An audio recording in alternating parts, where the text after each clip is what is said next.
Mona, you're able to listen my voice? Yes, sir. Yeah. But somebody has said the questions that is not audible. Not Sir, audible. So that is, we Palabhataya switched Venkatesh. off the music, sir. We switched off the music. Acha, acha, okay, okay. Please go ahead, sir. It is audible now. Yes, sir. Yes. Yeah. Please go ahead and start. You want me to start now or some prayer or anything is there? So you can start, sir. We can start the session with you. Okay. Namaste Andy. Good evening. Good morning. PM Kumar Garu, Saugata and Jilmero Saljarji. Namaste. Good morning to you. Morning. Namaste. Good morning. Morning. Good evening, rather. Good evening, Andy. I welcome you to the 9th session of our learning journey on the family businesses. The essential mantra of family business by Parampara Family Business Institute.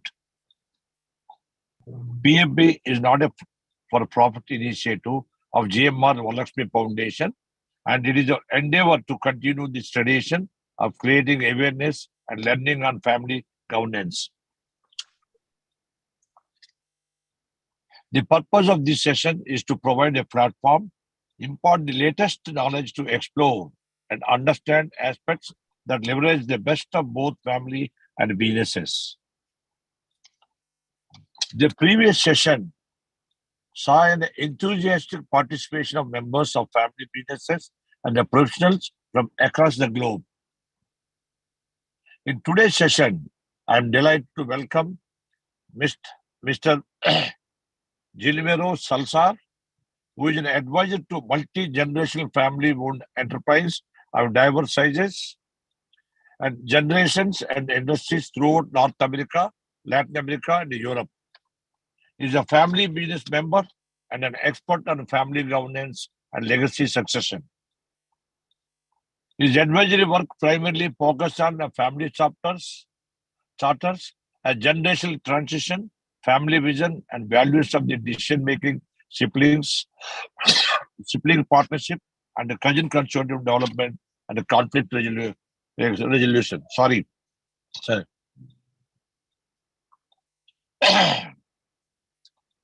He is author of the book titled A Road to Triumph in a Family Business, which gives the theoretical and practical strategies to manage the different stages with real examples and a clear guide that addresses communication, defined purpose in family business, creating an effective family charter, managing next generation leaders, and preparing for the generational transition. Joining us, the expert moderator for the event is Professor Saugata Ray and Thomas Simdani, Chair, Professor of Strategy and Entrepreneurship Practice, and Executive Director of the Thomas Simdani Center for Family Enterprise at the Indian School of Business, that ISB. He has helped ambitious entrepreneurs, family firms, and business groups in crafting their businesses and growth strategies following a sustainability principles. Our expert facilitator, Mr. P.M. Kumar, is our guru. He is a leading family business advisor focusing on a small and emerging family business in India and abroad. He also specializes in strategic facilitation and organizational development. For 4.5 decades, he has worked in senior roles in corporates with many leading companies in their growth and transformation. In today's interesting conversation between Ms. Salsar and Professor Saudare, we hope to gain insights and inspiring next generation talent. In the early years of family business, family life typically revolves around the business. The growing business is nurtured with the devotion that a parent gives to a young child. But as a generation passes, it is naturally for family members to pursue diverse activities. Many tend to move away from the original home base and not be as a connected to the businesses. Some may question the benefits of their partnership, whether they should remain as owners.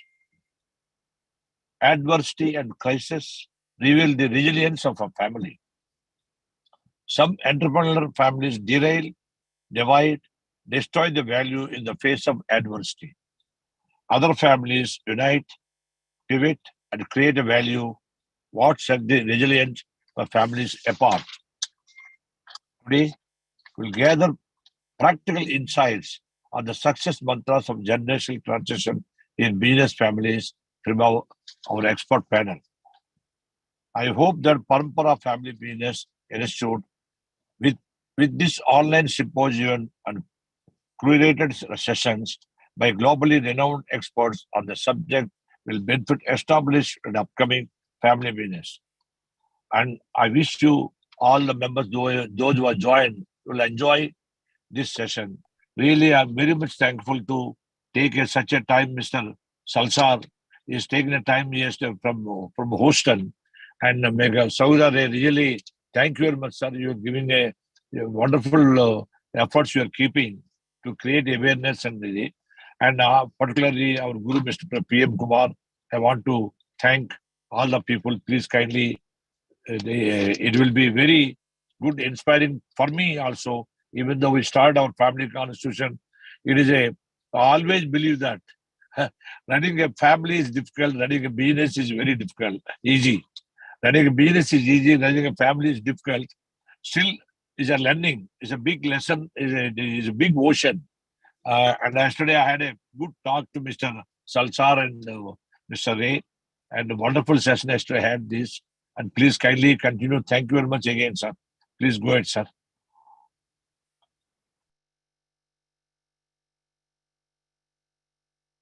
Thank you, Mr. G.M. Rao Garu, for a very warm welcome and thoughtful introduction. Good evening, everyone. I'm very delighted and grateful for this opportunity to moderate the session on a topic that I am sure resonates with everyone associated with family businesses and business families. Continuity and sustainability of family businesses across generations are one of the foremost challenges that the business families of anywhere in the world have been facing for generations. For a family business to survive across generations, it needs to be relevant for not only to the next generation of customers, to the society, to the employees, to the business associates, the partners, but most importantly, also to the next generation shareholders, and some of whom would be the potential future family business leaders. However, ironically, the traditional principles of making a business relevant for other stakeholders like the customers often don't apply to this next generation family shareholders, who may have very different aspirations and points of views of the future. And this is a typical challenge associated with intergenerational differences, which is a very natural and inevitable phenomenon. It has always existed and shall continue to exist.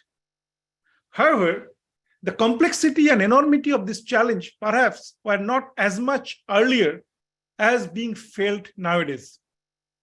Unfortunately, several developments in the contemporary world, such as massive changes in the social structure, norms, values, principles, and the tsunami of digital technologies in everyday life have been accentuating and widening these intergenerational gaps.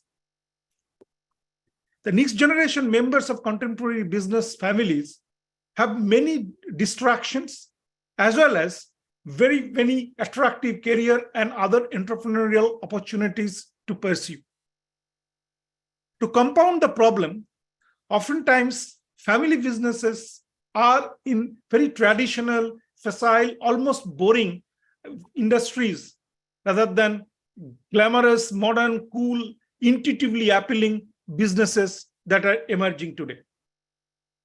If your family businesses manufactures cleaning supplies, how can you compete against the Google, Apple, Uber, or even Paytm or a PhonePe of the world in coolness quotient or a quotient of being very sexy, very glamorous? And how do you then motivate the next generation to plunge into such kind of so uncool businesses and take the legacy of the family forward? It's a very unfair competition, but a serious challenge nonetheless. So how do business families address this enormous challenge in intergenerational challenges? And that has become increasing in today's context. How they engage effectively with the next generation and inspire them to grow the legacy of the family are the primary focus of the today's conversation, as Mr. Rao has mentioned. We have amongst us Mr. Guillermo Salazar, one of the foremost global experts on the governance, legacy, succession, and communication in business families, to illuminate us on this very important subject. I will now request Guillermo to share his thoughts before I return with a few follow-up questions and also take some questions from the audience. Welcome, and over to you, Guillermo. Thank you. Thank you very much. Thank you very much to the Parampara Family Business Institute for this opportunity to share with you some of my experience working with families. I want to thanks also to Mr. G.M. Rao and Prasad Kumar and Sugata Ray and Manesa Kakulabarapu and Bhuvana Chakravarti for this opportunity to be here, and all the team of PFBI for this morning for me, this evening for you. And I hope that these ideas that I'm going to share can address some insights for trying to put together some of the concepts that I'm very sure that you will understand and identify in your own culture. So I have a presentation here that I'm going to share with you. It's related with the concepts that we are going to talk about. But first, I want to start from the beginning. I'm very sure that all of you know this model. This is the three-circle model, developed to understand how the system works in order to see where are the different persons related with the concept of ownership, family, or enterprise. In some cases, the family business decides that the balance between family and business could tend to make it in a tendency to get the best for the business. In some other cases, we can see the opposite. We can see that the family is more important than the business. In some not very common cases, I can see that there are families that has a fragile balance between the preferences of giving more importance to the business or the families. Whatever we choose, it is not important which side we want to go, or either if we want to keep on the balance. It all belongs to the culture of the own family business. I cannot tell you from my experience that it is better to get a balance tending to the business or the family, other having this fragile balance. It will depend on the culture of the family. The real question here is if we can answer, do we want to keep on going together? This is what we have to answer first of all. Every time that I have the opportunity to work with a family, on the first meeting, we always finish this meeting with this question. And I have to say that most of the cases, I will say that 95% of the cases, they say, yes, we want to keep on going together. Okay, if that's the answer, so let's move ahead.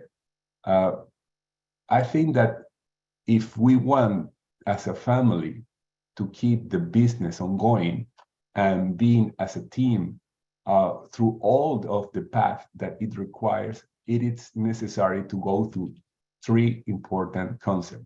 The first of all is that we have to improve communication. The second is we have to define purpose.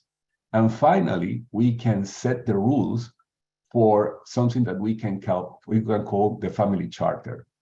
But we need to go through the three different steps. So I want to start with the first one that I think is very important, because this is the base of everything that we do, which is improving communication. We, as human beings, we can improve communication. This is a practical value. This is something that can be learned, can be taught, and can be implemented in the dynamics of a family, business, or a organization, of everything that have to be with human beings. So we are lucky ones. We are humans, so we can see that all of the axioms or the theory that have been described for human beings' communication can be applied to our family business. And the first of these axioms is that it is impossible not to communicate. We are always interacting. We are members of a system that cannot be without interaction. That means that if I want to shut up my mouth and not saying anything, I'm still communicating an idea. And that idea is, I don't want to talk, for example, or I don't need to talk. And every time that we are in a family business, we will see that all of their relationships among the members are always interacting. If a father doesn't want to talk with a son or a daughter, it doesn't mean that he is not sending a message. He is sending a clear message to his kids. So there is another thing related with this axiom, which is the way that we understand that the communications go through the digital and the analogic language. The digital is the information that we say with our mouth or we write with our messages.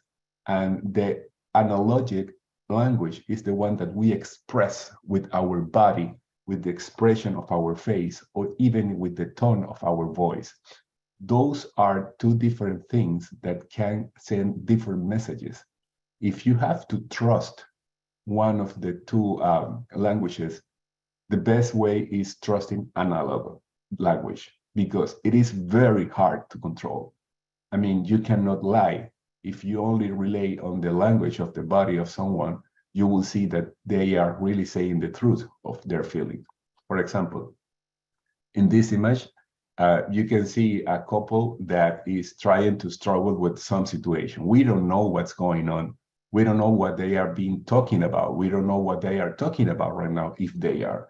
The thing is that we understand that because of their body language, that there is a situation of conflict among them. We don't know the kind of relationship. Maybe they are spouses, maybe they are siblings, we don't know. The thing is that there is a problem among them, and they cannot understand the different ideas that they are presenting. we can infer a lot of information just staring at their body languages. And it happens with everything that we work with human relationships.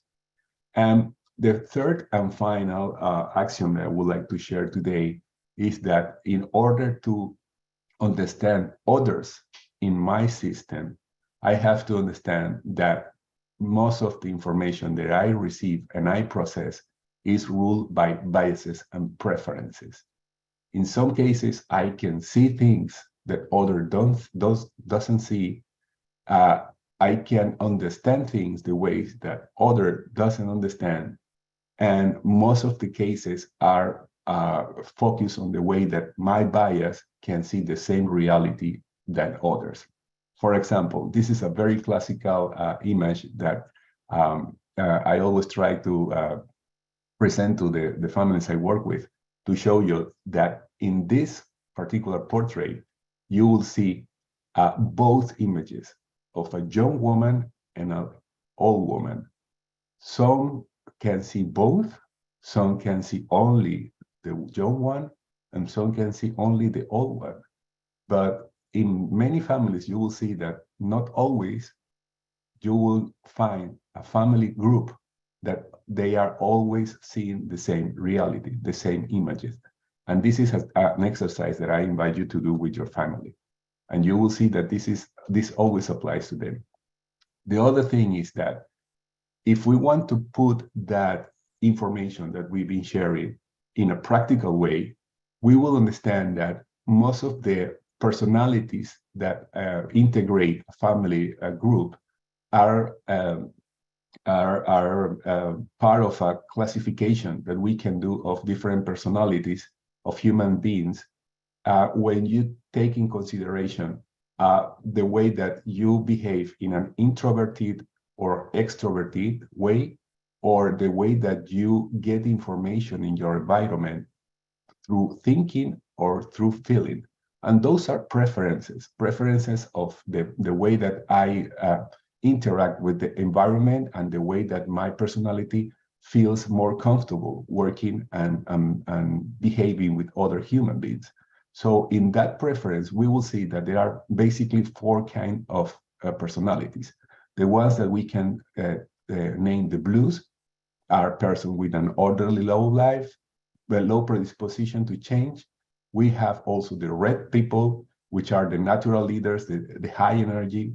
We have the green people, which is the ones that, and I belong to the green people, with a tendency to please to others. And there are the yellows, which are the artists, the optimists, the fun-loving. Depending on the personality that you can identify yourself, you will be that you have some preferences of the way that others communicate with you.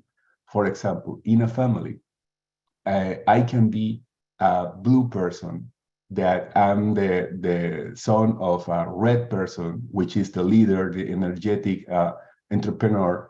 And the way that we communicate, will always be in conflict if we don't take in consideration that both of us, we go through thinking of the environment, but one is introverted and the other is extroverted. So the extroverted will like to create an environment of communication with an invasion of your personal space, and will like to lead the conversation. We like to have the last word. We'll like to be the one that take action. But on the other hand, we will have the son, which is a blue, and he will prefer to have all of the information previously sent to him to analyze and to receive all of the package of data that he needs to analyze everything that he will discuss with his father. And if we don't respect that kind of preferences, we probably will be in presence of a conflict that is not in the content, in the content of the communication. It's not related with the digital language. It's related with the analogic language. And the conflict will be through something that doesn't have anything to do with the real matter that they are discussing. So this is the way that we understand how we can improve most of the communications among members of a family business. The second objective of this path is to create the purpose. So in order to create the purpose, we have to go back again to the three circle models and understand that most of the family has values that can be classified among the different circles. The emotional values that are related with the families, the pragmatic values with the ownership, and the ethical values with the business. All of those values can be depicted and can be identified through something that we call the storytelling of the family. And we do the storytelling to create the, especially for the next generations, the identity with the story of the family, with the belongingness and the proud of being part of a family business that probably have been go through a lot of situations that really have make it worth to have a family business. So once we have detected all of those values and all of those elements that create the family business storytelling, we create a coat of arms like this one.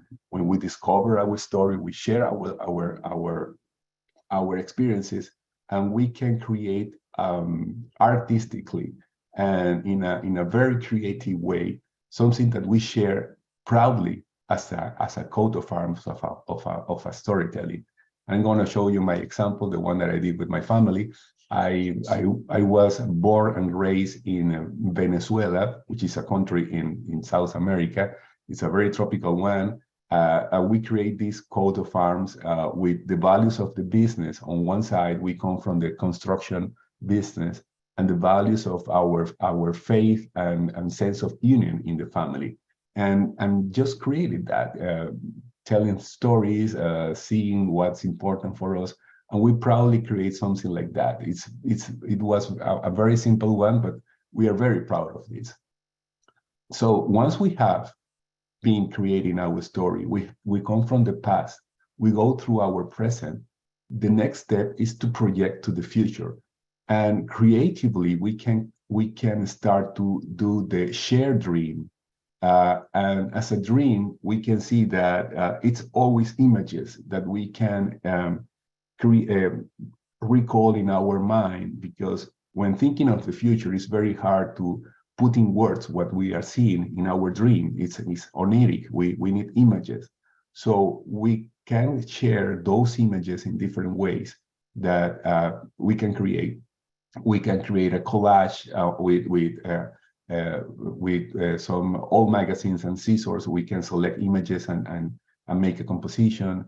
We can draw, we can do things. For example, this one is from a family that we did it with Legos, Lego blocks. And this family was telling the story of the future because they all belong to a second generation. They come from a previous generation with their ancestors that are all dead, and they want to take care of the patrimony of the family, which is the business.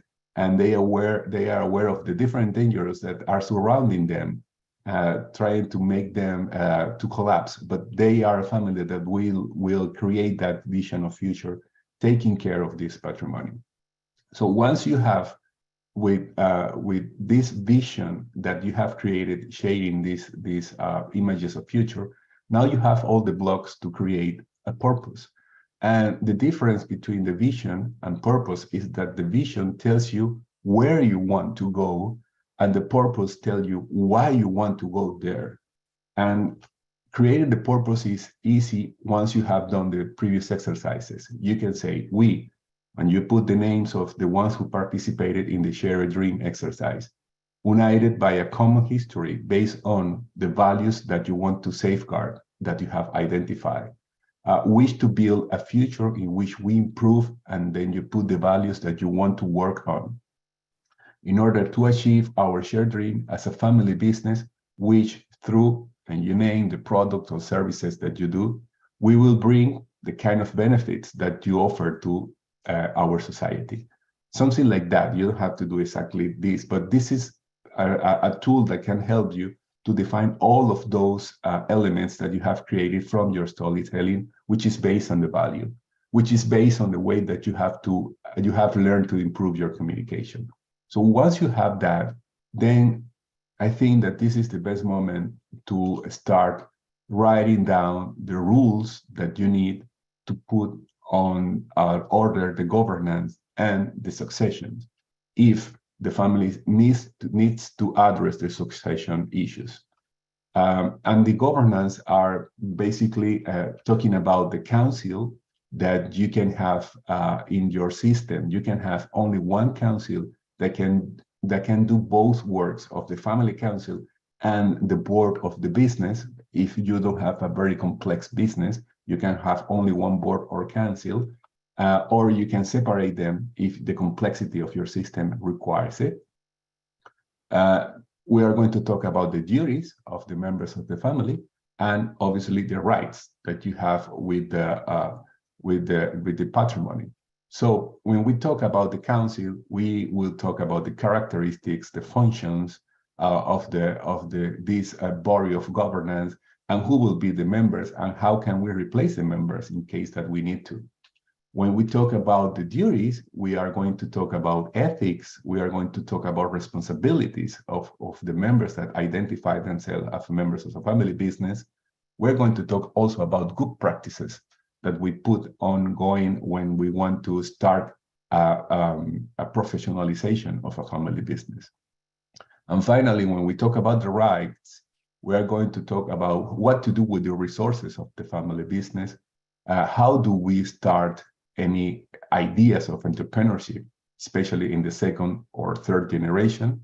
And what are the employment rules that we want to apply to a family business? And those are some examples of that kind of rights. So if the family want to address the issue of the succession, and it doesn't have to be always this, most of the family charters need to set the rules of the governance, and some of them need to set the rules of the succession. So we are going to base our succession rules on ownership, management, and leadership. Those are the three parts of the succession rules that we are going to take care. So I want to wrap up my ideas. I know it's been a very short exposition, but I think that we will be discussing some of those details now in the Q&A part. The first of all, to set the rules of a common purpose, which is the main goal, setting the rules in this case, we need to improve communication. We need to define the purpose based on the values, the storytelling, and the vision. And we have to set the rules. By the end of the day, we will have all of the instructions that we need to create to reach that goal that we have identified, with the rules that we tell us how to go through this path, which are based on the way that we are going to communicate ourselves. And I want to take a couple of seconds to mention that you can find most of the information I've been sharing here in my book, which is available in Amazon India in a format of ebook. It's named The Road to Triumph in Family Business. You can also have it in hard copy like this, but I'm not sure if this is available in India. You can find it in other markets. And that's basically what I wanted to share with you today. Thank you very much for this opportunity to present these ideas. And now I'm open to any question that you could have from the panel or the public. Okay, so thank you, Guillermo, for a very informative and inspiring presentation, though it's short, but it is very, very sweet. As I understand, the central thesis of your framework is that of bridging the generational gaps or inspiring next generation, which is our core topic today, has to be through an unifying purpose. And in creating that unifying purpose, I understand that the communication and storytelling are the fundamental mechanisms that you are proposing to make this work. And so that, of course, you have given a kind of broader understanding, but maybe I would like you to basically give a little more deeper understanding of this connection between how you use communication and storytelling to actually build that unifying purpose, which you have alluded to in your presentation, but maybe a bit of fleshing out might be useful for the audience. Yes, thank you. I've been working with different families that basically are looking for the same objective. And most of them, when they refer to me, they come asking for a family charter. We need a family charter. And that's, I will say that 70% of the requests are more or less related on how do we put the rules to work, and we want it to really be working. We don't want to have a set of rules that we are going to save in some place and we are going to forget about it. So the way that I've been learning on this year is that if you really want to put on a set of rules to work for you, you need them to make the sustainability of your business in a medium or long term. It's the only way. If you're going to find solutions for a short term, I don't think this is what you're looking for. So if you want your business to go through a medium long term using some basic rules, you have to answer the first question I asked you. Do you really want to go together? Because there are options that you can explore with the next generation. And this is a very serious question. I mean, when I do that, most of the family doesn't have even suspect that this question can be done. And in the way that we understand the world today, there is a possibility that the business will not keep on going ahead in the hands of a family. So this is the first part. We need to answer that. If the answer is yes, as I said before, most of the cases say yes. That's why we're asking you to help us, basically. We want to go together as a family business. So we have to understand that as a system of complexity that combines family, business, ownership, succession, and all of the implications of this complexity are related with human beings that want to share their ideas, and the expectations of that ideas are to align in some kind of common ideas.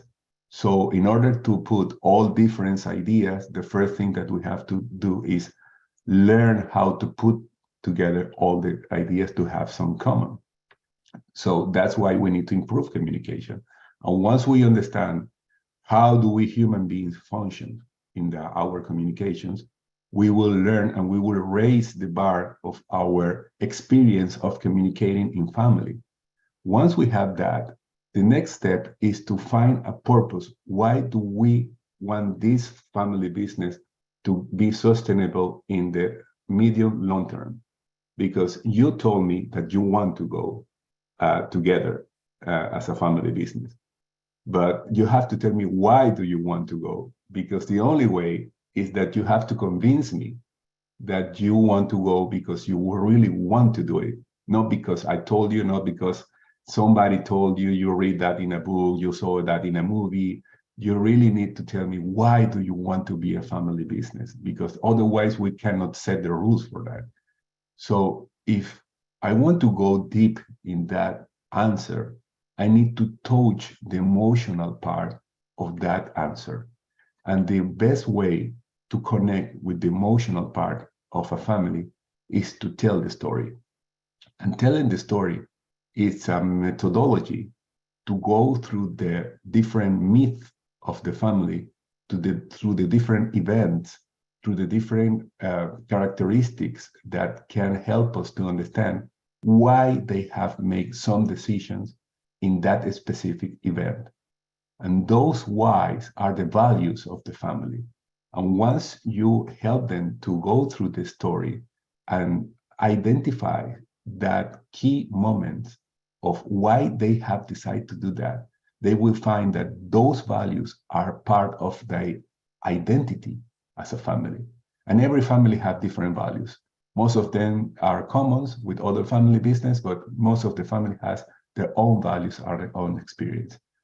Once you have the opportunity to share with the family, with different generations, when an elder generation telling stories to the other generation, to the next generation in an orderly way, you will see that the next generation will understand what's their role in the business and the story of the family business, because they will want to be part of this story because they belong to, they are part of the family, they have an opportunity to be part of this.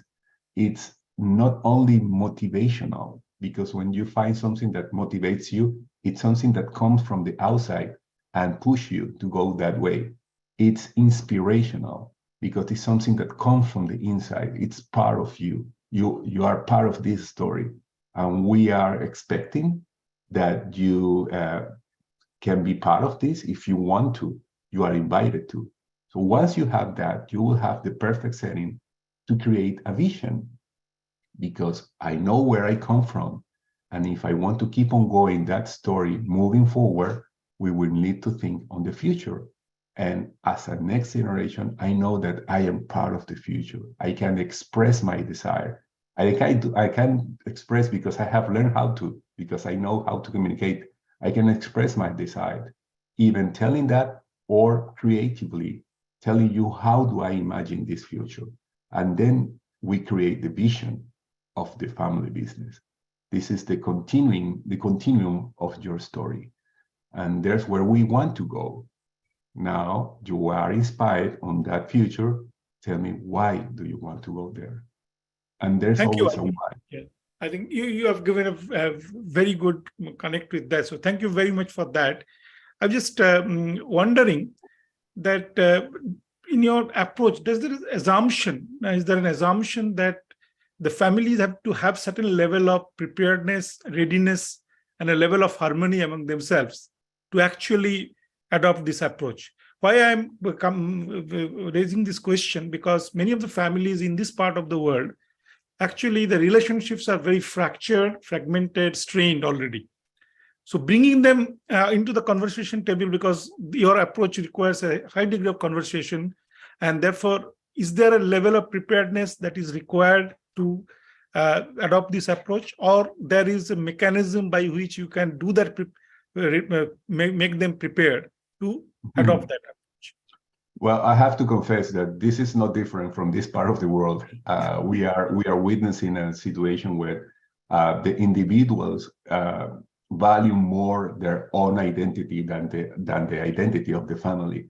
And we can see that. And I think that this is one of the biggest diseases in our society right now. But the thing is that I have to admit also that this methodology is not for every family. You need a minimum of circumstances that can help us to go through that process. A minimum of value, a minimum of values related with the desire of unity. But just a minimum. You don't need to be extremely enmeshed as a family. Just answering the question with an honest way. Yes, we want to keep together. We can fix some disconformities in the communication style, maybe. And as always been advising of families, I can tell you that most of the families that belong to a family business, there is in very deep in every individual, there is a desire of doing the right thing. The thing is that we don't know how. I mean, I belong to a family with some values. I have my identity with them. I love them, but I don't know how to make it work. So if improving communication can help us to send the messages the way that we want to, maybe we can start to work on resolving conflicts, because we will find that the origin of those conflicts are in many cases, misunderstanding of errors in the communication, in many cases. So if we improve communications, we can start to work on conflicts that come from the past by analyzing in what moment we lost the right messaging. Because we are families, we love each other, and we understand that we want the best for us. So I'm not saying that this is a magical wound that will help us to solve anything, but that can help. And if you have that minimum requirement of values and desire of unity, and you answer the right question, so yes, this way of working can help us to elevate the bar for a more harmonic family. Thank you. And do you recommend to have an outside facilitator to take them through this journey, or somebody from the family can play that role? Well, that's an excellent question. I think that it depends on the complexity of the family business. For some family business that doesn't have that complexity, and when I mention that, I refer to maybe first to second generation, only mother, father, and maybe a couple of kids or 3 kids. If we don't have an open conflict among the family, or if the business is not that big, it's something that can help them to live as a decent family. I think that maybe the external advisor is something that probably they cannot afford, or maybe they don't want to work with some outsider. So that's why I wrote this book, because this is a guide to go step by step by someone in the family that we can call the agent of change, someone that really wants to improve the way that they perform. And this person can lead this change through the methodology, and they can apply this to them. And I've seen them after I wrote the book. I know of people that have been working with this. I mean, this is a very interesting guide. And if you cannot do the change that you want, at least you will know what to ask to someone when you would like to look for help. So again, it depends on the level of complexity. But once you have something very complex, the second to third generation, third to fourth generation, a huge business, or a complex structure of the business, you need someone from the outside, because it's very hard to have the capacity of the big picture of the situation in an objective way that requires the system to keep on going. Okay, thank you. And I have just one last question before I take this, and a couple of questions from the audience. Is I think your framework, of course, doesn't specifically mention about the gender issues, but I guess there must be something implicit in terms of how to engage women into this conversation more, and particularly, again, what I'm saying, the societies that we belong to on this part of the world, again, the participation of women is not as much as it should be. And is there any specific recommendation that you are making in terms of using this approach where more women can actually get involved in this creation of the purpose of the family, and particularly in terms of communication, storytelling, because they have the certain natural advantage of doing that?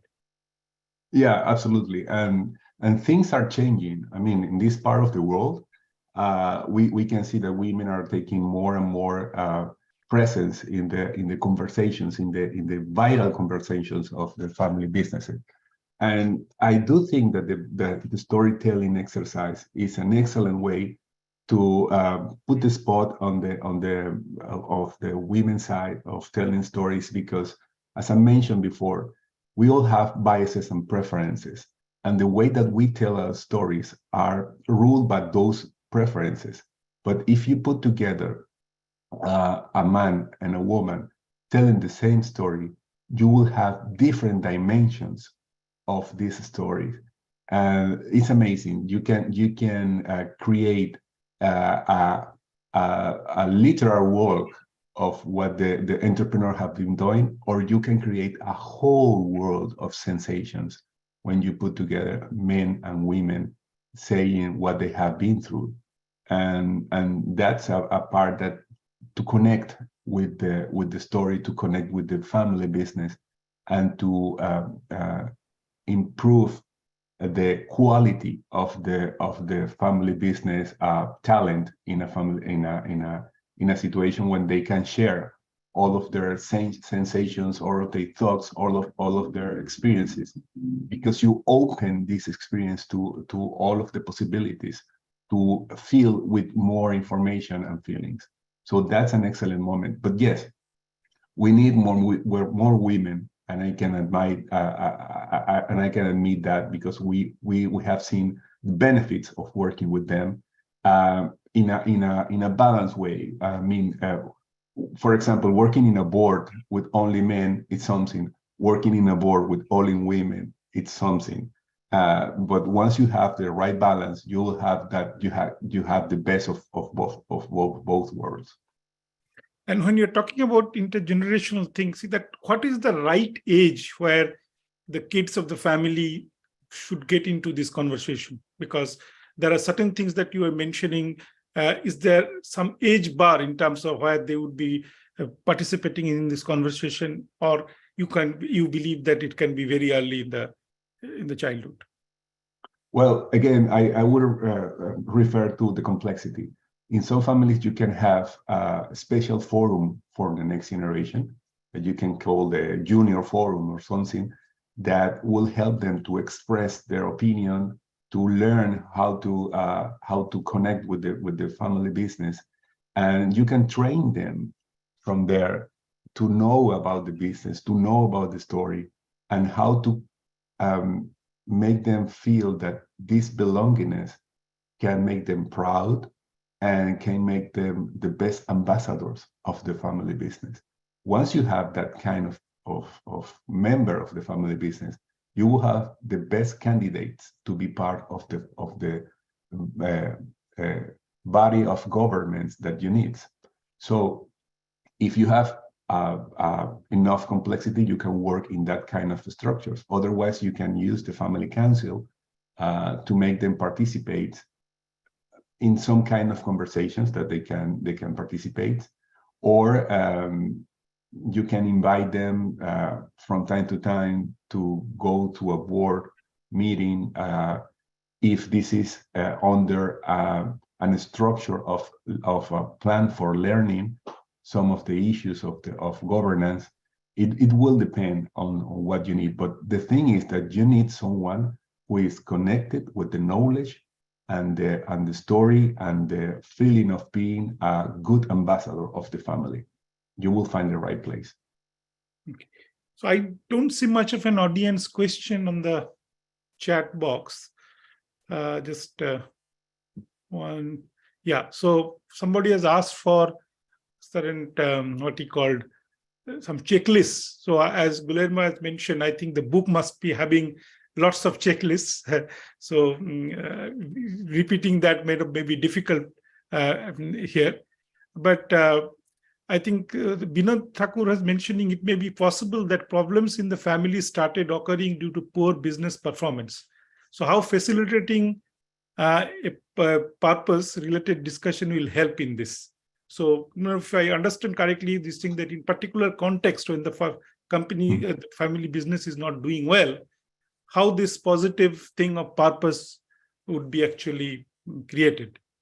Absolutely. And that's very common. I mean, I've seen families that have discussion, and the thing is that when the business is not going well, it's very hard to call an advisor from the outside, because this is some investment that the family don't want to do, because they say, okay, we are not going through a good moment in our business. You are going to spend money in bringing someone that we are not sure if they are going to give you any answer. So those discussions are very common. So if we have the opportunity to go through a process where the families start to share their thoughts about the business, you will be amazed of all of the solutions that they can show of the situation that they are living, if the leadership wants to.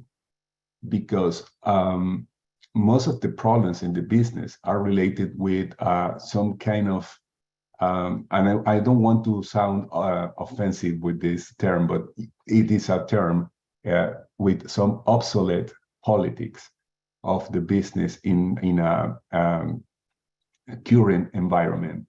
So when you have that situation, you will have a business that is not responding in the proper way with the environment.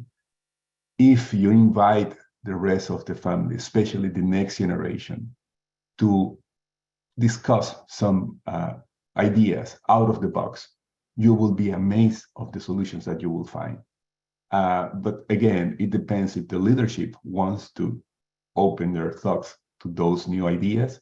And if that's the situation, I think that an external advisor can help a lot to order those ideas and present them in a way that can be discussed and go further on developing these ideas in the family business. Okay, so I think, thank you, Guillermo. We can go on. I think it's so fascinating and you have such wealth of knowledge and information on this, but you have to be mindful about that, the clock. And given that, we have also have to listen to Mr. PM Kumar about his thoughts on the overall conversation and some pulse of wisdom from him. So I will now request Mr. PM Kumar to share his comments and insights on this the topic and the conversation. Over to you. Thank you, Saugata. I don't know about the pulse of wisdom, but let me first of all thank you, Guillermo. Thank you, Saugata, for bringing in this very interesting conversation. So I'd like to make a few comments, which I hope add some slightly different perspective to what Guillermo's. I completely agree with what he said. So the title is Inspiring Next Generation.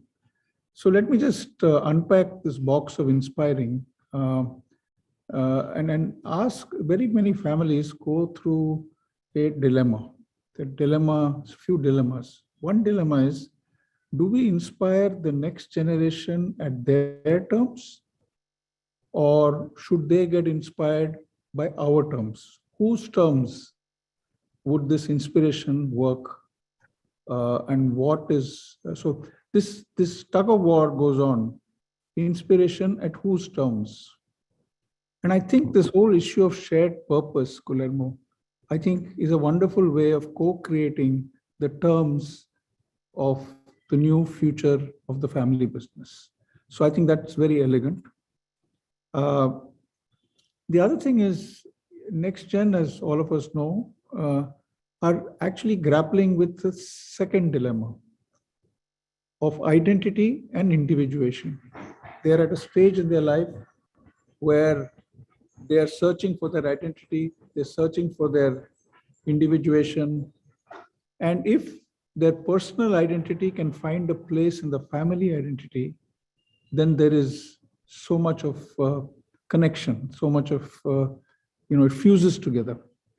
Therefore, again, doing a co-created purpose, looking at the identity, provides a space for the next generation to locate their identity within the family business. So I think that's a very important one. The other thing that perhaps can be inspiring, and many families have tried it, is to utilize the skills and the energy which the next gen brings in to modernize the existing business, even if you don't have too much money to allocate and diversify your portfolio. So there are many cases where next gen have come in to digitize their legacy company, whether it is go-to-market or service or whatever. So whole host of digitization opportunities exist in the legacy business itself.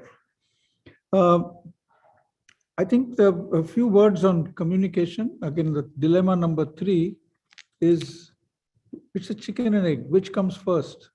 Do we need a good relationship for communication to happen? Or do we need a good communication for relationship to happen? And very often it's a stalemate in the minds of people involved. And that the storytelling, if I use the term, is a wonderful way of integrating and not getting caught with this dilemma. There's one other point I want to mention about storytelling and its advantages I can see now. Many families are caught with their history. That history has fractured relationships. What is more, the fractured relationship of the senior generation seeps into the units, their children. So where two senior generation people were at odds with each other, now the entire family unit is at odds. And therefore, I think the power of storytelling is to dilute the venom, if I may use the term, to bring people together, to rediscover their history, to rediscover their pride. Maybe differences will still exist, but perhaps with less venom, with less intensity. And that is, anything is important to create that harmony. And this can be a very good first step. One other thing, dilemma of differences, communication. I know you mentioned about personalities, red, blue, yellow, and so on. Do differences arise only from personalities, or do differences arise from different perspectives on the same subject? And so while we deal with personalities, again, storytelling brings in different perspectives to complete the story. The incomplete story is completed, and the hero moves on, or whatever, and each of them are heroes or heroines of the story. So that's a very elegant way. So there are many. The point I'm making is, in what you're saying, Guillermo, communication, purpose, charter. While charter is a structure, communication and purpose fall in the culture sort of piece broadly. And the other aspect of inspiration is not just style, behavior, or an inspiring story, but a meaningful purpose, a co-created purpose, which next gen can connect to. Because purpose, as you know, and I've discovered in my own way, has a very galvanizing effect of bringing people together and offering their best talent.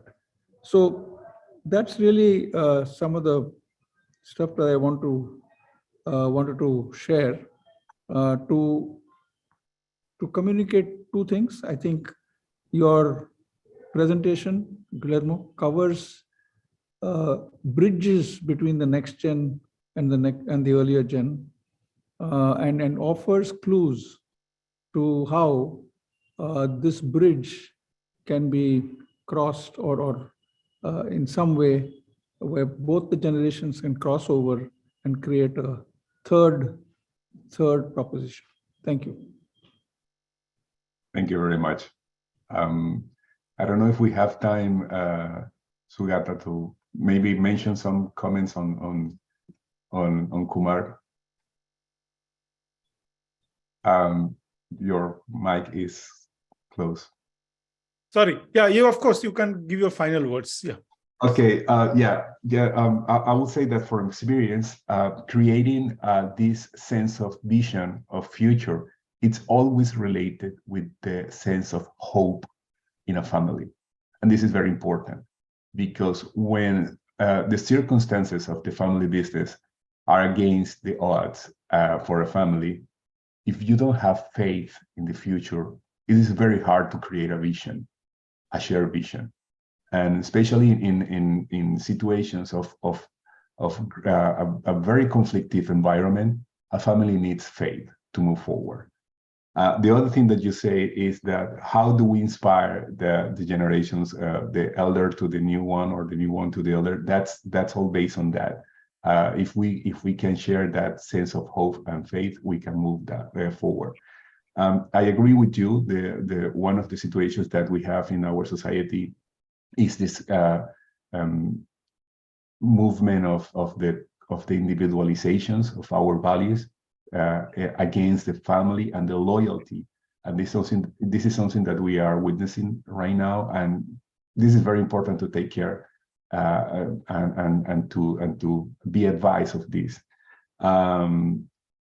The other thing is about the storytelling and how do we learn from our own story, as you mentioned, and the storytelling is a very powerful tool that can help us to identify patterns of the past that maybe are not useful right now. So once you have that in mind and you can identify that, you can break some of the karmatic situations that you can believe in just by understanding why it was valid in the past and maybe this is not valid right now. And yes, and communication can help us as a tool to improve the way that we communicate, but it not per se the solution to put on common different perspective. The perspective need to be shared, need to be confronted in some cases to create something new. But the communication per se is not going to do that. Will give us the tools for that, but we need to put our different ideas to work together. Thank you.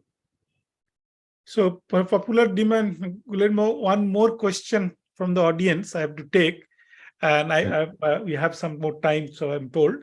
Particularly, Ramakrishnan Ramamurthy is asking one question that which says that there is conflicting expectations or from senior generations and junior generation, each of them, and I think PM was also mentioning that, and you also mentioned that the senior generation believes that the younger generation are not entrepreneurial enough or they're not hardworking enough.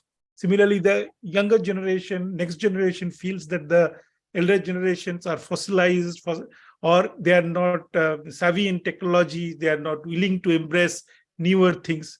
So this conflict in views, how do you reconcile that through the approaches that you have mentioned? I know that you have mentioned that, but I think you should reiterate that for the audience once more.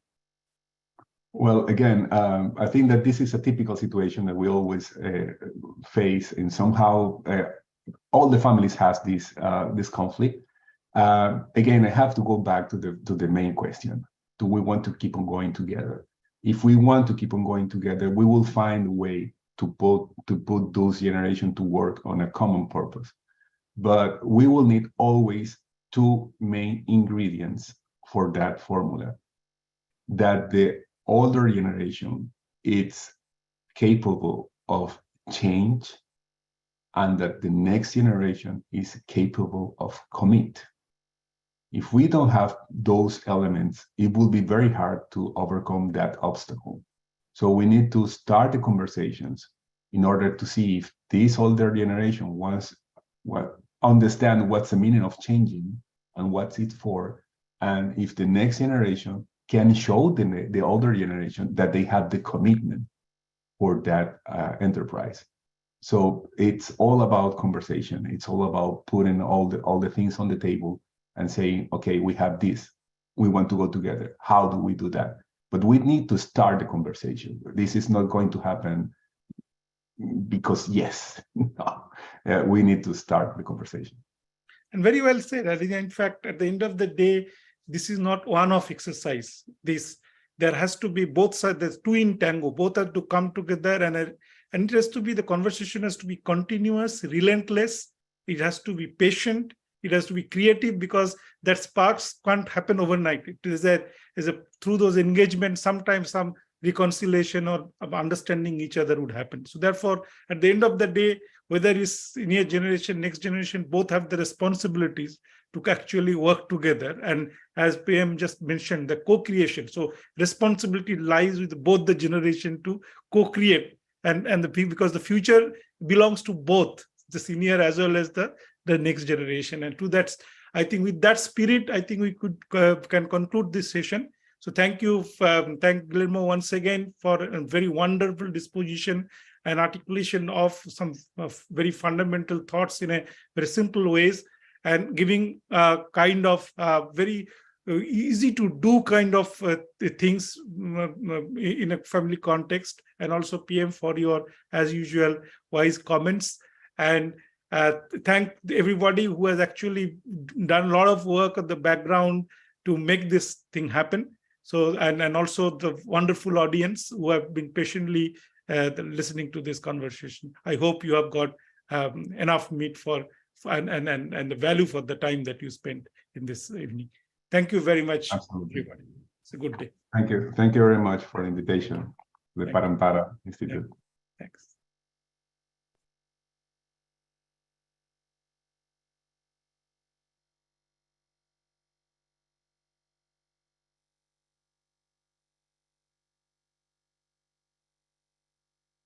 Thank you.